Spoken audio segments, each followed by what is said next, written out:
بسم اللہ الرحمن الرحیم۔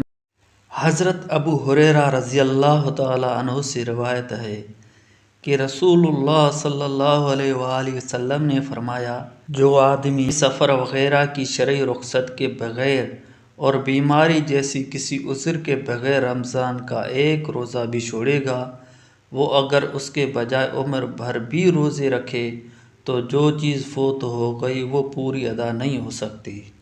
آگے تشریح بیان کرتے ہیں۔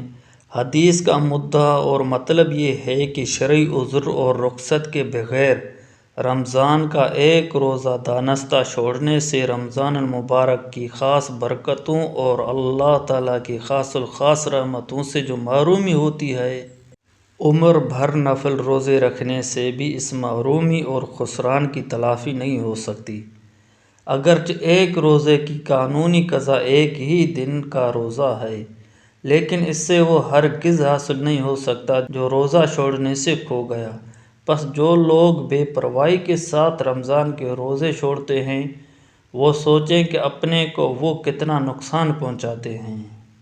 اللہ تبارک و تعالیٰ سے دعا ہے کہ اللہ ہمیں بھی رمضان المبارک کے پورے روزے رکھنے کی توفیق عطا فرمائے اور رمضان المبارک کی خاص رحمتوں اور برکتوں سے ہمیں بھی نوازے۔